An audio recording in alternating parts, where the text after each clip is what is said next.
Tendai Mwari kumborera I Africa. Ngai isumuzire zitarayo. Nzwa metero yedu. Isumuriayo itumuriako. Uyamoya komborere. Uyamweya muspene. Isumuriayo itumuriako. Tendai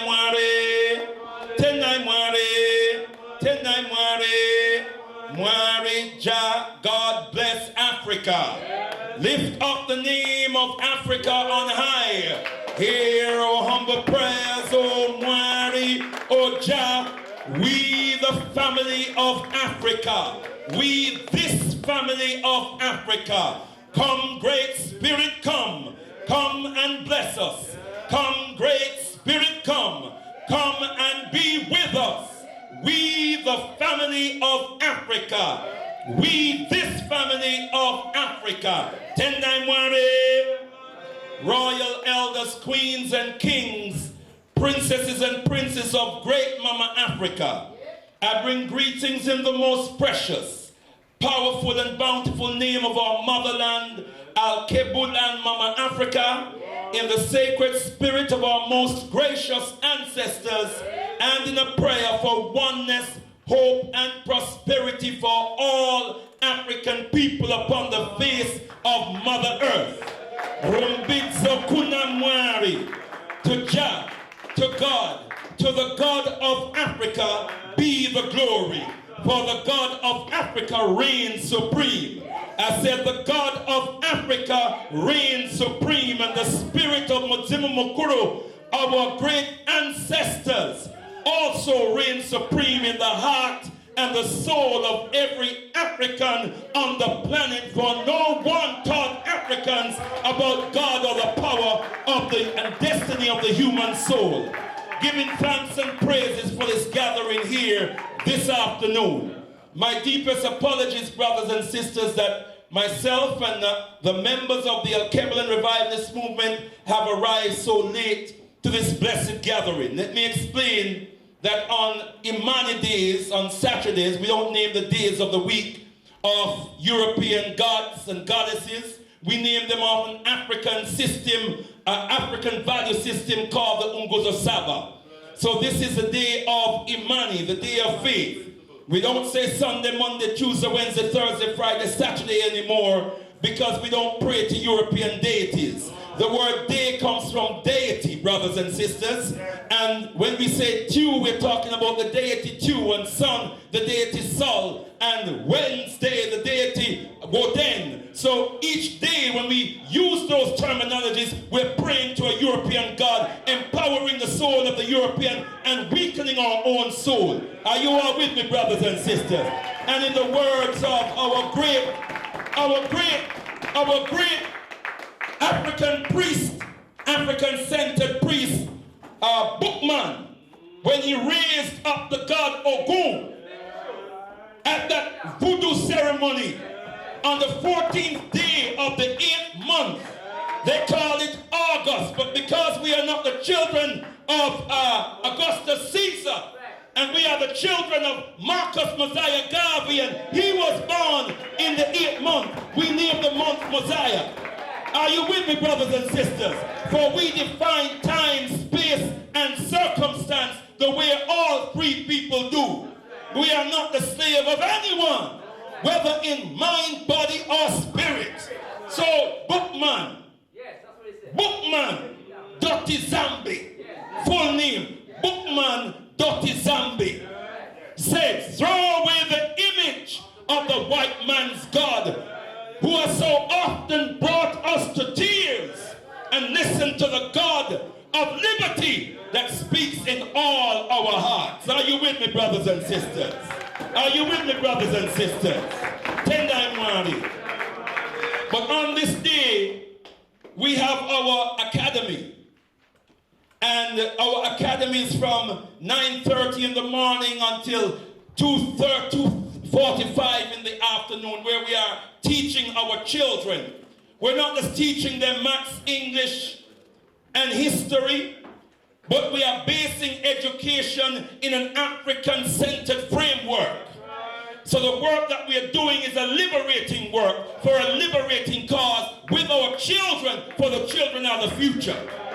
And after our academy, we have our rites of passage guidance session, preparing our young men and young women for manhood and womanhood, African manhood and African womanhood. And that's why we are running a little bit late this evening. So we're late, but we're not late, because we've been on it all day long. Are you with me, brothers and sisters? So I wish I had heard the speakers who have gone before me, and I was particularly partial to hearing from Queen Mother Nzinga this afternoon, but we didn't manage to get here in time. I don't know if Brother Lwazi has spoken. Oh my word.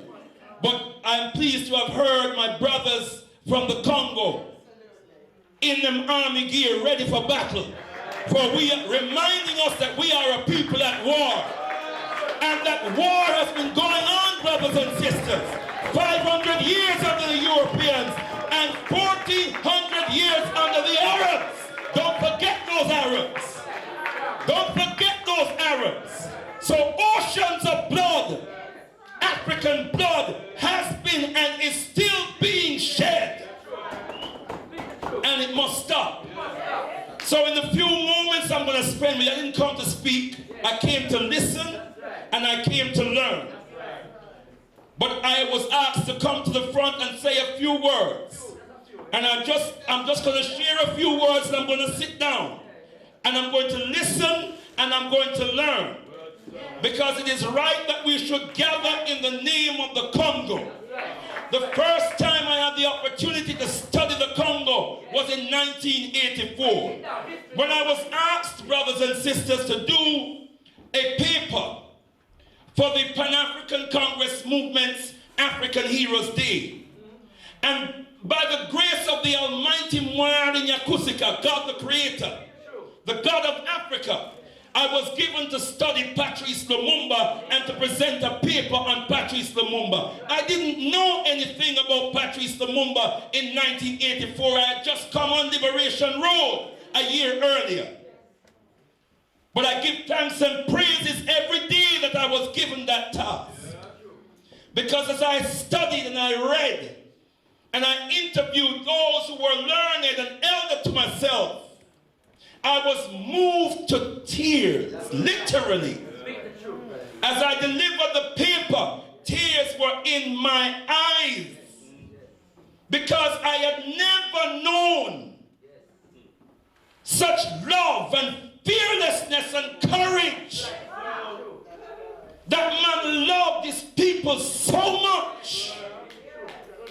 Has anyone read his letter to his wife Pauline before he died? And the faith and the determination, he knew he was going to die, but he was saying it's not about me. He didn't even say it was about the Congo, it's about Africa. Are you all with me? This is a man who stood up and said, this land, Africa, is ours, and we are in fact its only masters. He said the colonization of the African continent and the Congo is nothing more than the domination of the white over the black. Simple. He said, brothers and sisters, we will not rest until every blade of grass, every particle of dust is firmly fixed in the hands of the black man and the black woman. These are the words of Patrice Lumumba. And those words stirred this young man. I was young. That's my oldest son, 24 years of age. That's my youngest son, just turned 19. And I was 21 years of age. I was stirred. And that is the reason why I took on the name Mbandaka. You will recognize that name, brothers from the and sisters from the Mbandaka. That's why I took that name on.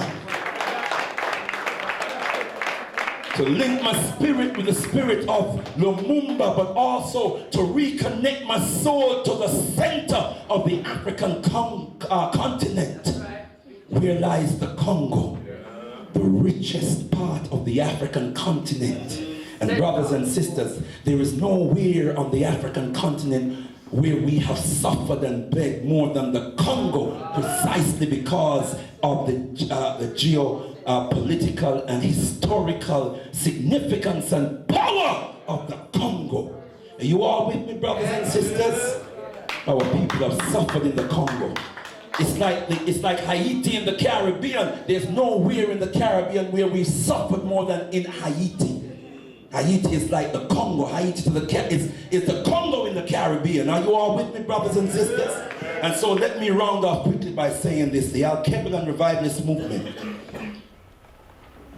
between the month of June and the month of January, will be raising up the profile of the Congo, doing our best to raise up the profile of the Congo, starting with our normal public gathering on the 25th of this month, where our main speaker will be Brother Luwazi sitting over there. Can we hear him, brothers and sisters?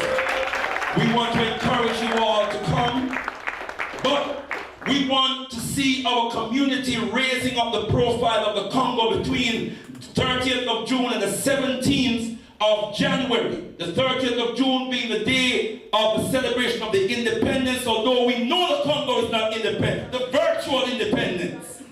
But the significance is what independence should have been. And those who shed their blood and died for the real independence. You all with me? But we must plot, we must retrace the step of the Congo and Patrice Lumumba between the 30th of June and the 17th of January when he was brutally assassinated. The 17th of January next year, therefore, will represent 50 years since the brutal assassination of Patrice Lumumba. We must raise his spirit out of the ground, and let our babies know who Patrice Lumumba is, and why he suffered, and why he was murdered. And we say the blood of our people will not be shed in vain. Do you agree with me, brothers and sisters? The blood of our people will not be shed in vain. So, brothers and sisters, let us gather round, rally round the army of the Congo that has gathered here this afternoon. Rise, you mighty African people, for you can accomplish whatever you will. Children of Marcus Garvey, rise and take your stance again. Rise like the mighty people you are. Let the breath of freedom blow across the planet. Let everyone know Africa has arrived. Tell thy money. That's right. What wonderful and powerful words. What wonderful and powerful words. Please get your copy of the world. And please get your copy of that Haiti magazine there, so yeah? Right now, we're going to be setting up the projector for the film. So can a brother please come forward now and deal with it now, please, yeah? In between that, you can all have a little talk, but what we'll be doing now is setting up